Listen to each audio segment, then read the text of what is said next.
Hey everybody, Felix Stoffelbaker here. I just wanted to talk to you guys for a second about the Bakkt launch that's happening on the 23rd of September. So this is really interesting to me for several reasons.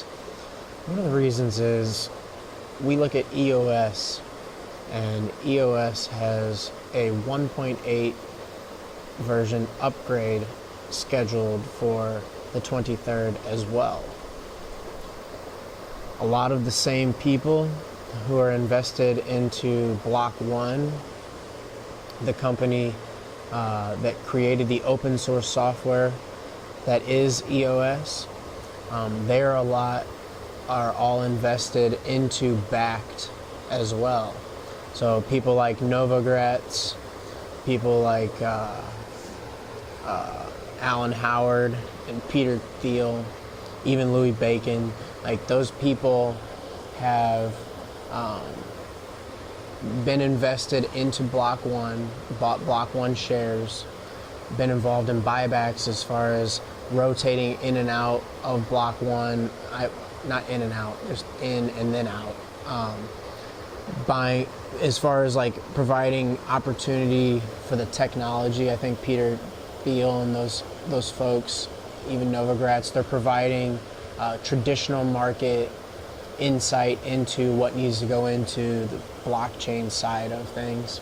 And I think that they're really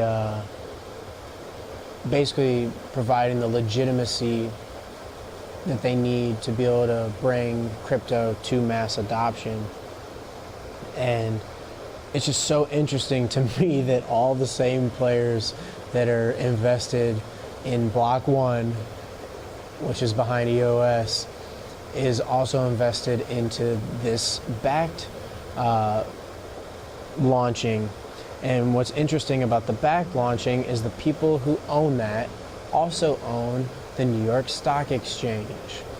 Now that may come to a shock to a lot of people, but what that really means is that this is the actual institutional adoption and institutional adoption that we've all been talking about and been reading about and been pining about for now years. And it's just so interesting that the players involved with that, the top players, are also involved with a project like EOS, and nobody wants to take EOS seriously, who call themselves, crypto experts and crypto enthusiasts.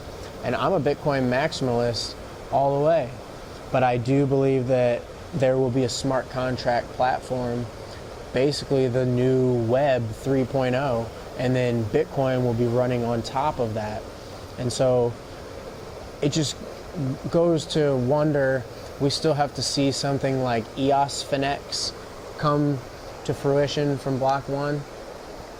And it's already, there, that it will provide liquidity for, people moving in between these types of assets.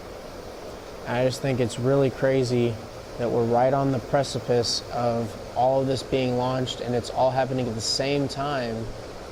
The code upgrade goes right in line with the Bakkt launch, and I believe that they're all been working together since the get-go, and that's one of the reasons why EOS, I believe, will be part of the new crypto legislation. It'll be, it will be exempt from whatever happens, and by exempt I mean that whatever laws go into place by the SEC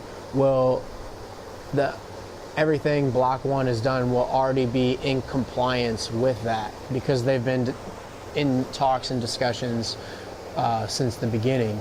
That's one of the reasons they launched out of the Cayman Islands and released their EOS software open source to the public. Block One didn't even launch it. The community got together by themselves and actually launched this. So, a lot of things people don't even realize that if they did, they'd probably be all over EOS in the $3 range. This is crazy. People need to be getting onto this. This is nuts. So I think that whenever we see Bakkt finally go live, people will have to settle the Bitcoin futures in real Bitcoin, which is going to take a ton of Bitcoin out of circulation, out of speculation, off of these exchanges that have been providing fake information anyway. So we're going to see a potential for a price discovery that is probably going to shock a lot of people. People aren't going to be ready for, you know, true price discovery on Bitcoin, because think about already, if every single Bitcoin was accounted for, there'd be around 17 million Bitcoins. That's not enough to go around anyway, and let alone the 4 to 7 million I'm seeing nowadays that are reported lost, you know, potentially for good. So we're looking at 11 to 12 million potentially in circulation right now, and then only another 4 million to go by 2050. So when you really start to look at the value proposition of finding real price discovery on a Bitcoin, I mean, some of these astronomical price predictions really start to maybe even seem undervalued. I mean, we're really going to find out here pretty soon, but this is going to be, one way or the other, pretty mind-blowing. So if you guys are excited about the Bakkt launch and the EOS upgrade, I think that now is a great time to get in right before things are going hot, so to speak. I'll talk to you guys soon. Stoffel Baker out.